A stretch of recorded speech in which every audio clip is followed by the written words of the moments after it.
injury, the NFI, and he is on that list, ruling him out for the entire 2025 NFL season. But the specific nature of the injury has not been disclosed. Howard Balzer, perfect timing. So you can just tell us what's the injury? Yeah, I mean, I'm sure we'll get an announcement from the team very soon on what that is, because we learn very much about injuries that players suffer. So who knows? I mean, what is it? How did it happen? It sounds like, I mean, there's two ways to look at this. It sounds like it's probably pretty serious to be put on the list right now and rule him out for the season, rather than seeing what happens with it, how he recovers, and all those things. The other point is, and this is a key one, guy, is that he had guaranteed money in his salary this year. His salary was just under $7.7 million, and $4.5 million of that was guaranteed. Well, when you're on the non-football injury list, that means that the injury occurred away from the facility, whether it was working out, whether it was an accident. I mean, hey, an example was when Antonio Hamilton went on the non-football injury list back a couple of years ago, when he had that, when he got burned in that cooking incident in his home. And, that happened right before the season started. The team, when this happened, teams can elect whether they're going to pay the guy or not. They are not required to pay a guy who injures himself away from the facility and in a non-football related situation. So the Cardinals can save that entire $7.7 million because of this, and that could be why they decided to put him on the list right now, rather than wait and see what happens. Because I mean, it's only May, and so again, who knows what this is, how serious it is, but it gives the team obviously financial flexibility on a guy who might have been in a position of not making the team.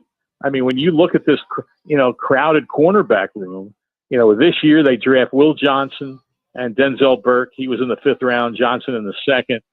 Last year, of course, there was Max Melton in the 2nd round. Elijah Jones, who was a 3rd round pick, did not play last year because of an ankle injury, or ankle or heel, something like that, suffered late in training camp.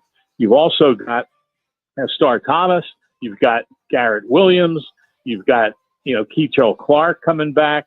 Jaden Davis was a 7th round pick last year, was on the practice squad all season. And they signed a guy who's not a bad player from the Bears in the offseason, Jalen Jones. So they have a crowded cornerback room, and it could have been a battle for him to make the team. And now he's off the roster, and the Cardinals can, like I said, elect not to pay him at all when the season rolls around. So he started 15 games last year, Howard. So you thought that he was going to be fighting for his job, even with these young guys? I thought it was possible. Okay. I know that the team would always say they liked him. He offered, I know he wasn't a fan favorite because at times he gave up plays as if there's not a cornerback in the NFL that gives up plays. Right. He also made some good plays. And I'm sure all those people who criticize him, they watch all the tape and they could see how he was covering on the plays where the ball didn't come his way. The guy was a good player. I'm not saying he was great, but he's a good player. Now, is he worth, close to $8 million? Maybe not. And he was, a good veteran that helped a lot of the younger guys. So I'm not saying he would have been playing for his job, but if some of these young guys start coming along, it might have been one of those situations where they say, hey, we're going to go with the young guy and move on, from a veteran. So it's possible that could have happened. I mean, certainly they drafted Will Johnson to start. 3 minutes. Max Melton started games last year. Garrett Williams, obviously, I mentioned. Star Thomas has played good football. So this is. I think this is. I'm not saying this is an all-pro cornerback room, although I think Garrett Williams could be trending that way, and Will Johnson could be if he stays healthy. But they've got some ability in that room, and whatever happened might have helped this team a little bit in making a tough decision come September. So speaking of come September, basically coming into the fall camp, Howard, what's left for this team right now? You just see this situation here with the corner into Rocks, a lot of experience. What's left to do to go through the OTAs and mini camps to get ready for fall camp? Yeah, that's a good question, because I think that, I wonder about the wide receiver room. I hear people, I hear different discussions, whether it's, wherever it might be. I hear people saying that the Cardinals 2 minutes offseason at wide receiver. Well, they did sign a guy that Michael Wilson knows a lot about. And I'm not going to sit here and say this guy's an all-pro type player, but I think he could be a surprise guy to watch. His name is Simi Fehoko, and he's been in the league since 21. He has that speed that everybody loves. He ran a 4.44 40. I say too many fours there. I think not 4.4. Yeah, that's about You're good. That's the right number. Yeah, he ran that in the 40. He's big, 6'4", 218. He's played special teams. He can block, and he went to Stanford. And that's why Michael Wilson, obviously, a part of why he speaks highly of him.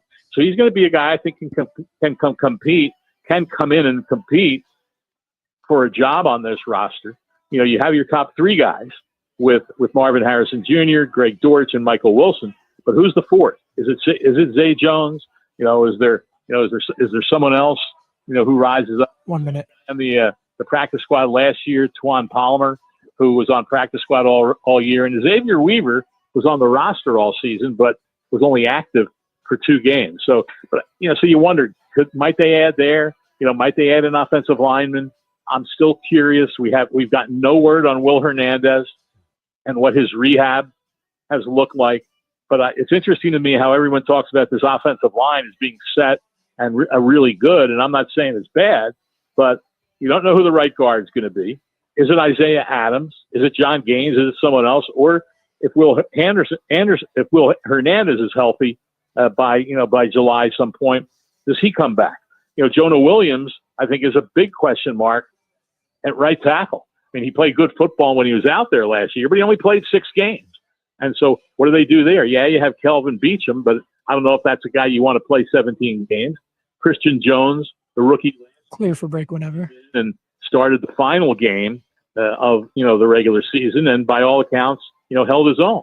So the one thing this team wants to do and likes to do with these draft picks is they hope they want to develop them into good players. And that's why I think guys really to watch when camp rolls around is Adams, who started 5 games last year, 3rd-round pick, and Jones. So there are some questions at other positions, but I don't see any, what would you call it, like an earth-shattering move, certainly nothing like that. There could be, they got 2 spots on the roster now because they also released today Ben Stilley, one of their backup defensive linemen, as crowded as that room is.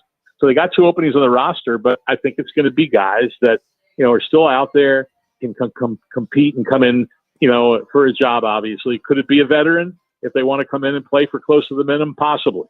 But I don't know how that's going to look, but, certainly you could see it as some of those positions. Howard, thank you as always, buddy. Appreciate it. Have a good week. All right, guys. Take care. That's Howard Balzer. You can check him out on his X page, hbalzer721, part of Sirius XM NFL Radio and Cards Wire for USA Today Sports. Interesting he said that, a guy that has 7 years experience, it may not start. He had 15 games, 50-plus tackles, took 3 picks. Yep. And I don't know who put this in. It was you, Jax. Will Johnson and Denzel Burke, both rookies. Max Melton, 2 years experience. Starling Thomas and Garrett Williams, 3 years experience. There's not much back there. No, there's not. And you hate to lose anybody with that 7 years experience and very serviceable at the corner spot. Even to teach these kids. Exactly right. Just to be a role model. You hate to lose that leadership and that guy that understands what to look for as a rookie. Hey, Howard is brought to you today by All City Towing. They, of course, are the largest towing company in the state, a place where your career can get a serious boost. They're hiring now dispatchers, call takers, lot attendants, drivers, and customer service professionals. They are hiring now, and you can take advantage of set schedules, top-tier towing equipment, health benefits. They got a 401k with an employer match, paid life insurance, even a monthly fuel allowance like Jimmy B. Sounds good? Take the next step. Visit allcitytowing.com. All City Towing, where your future is on the move. Coming up, our Learning Row, one call. We'll tell you what's on tap and our results of our State 40.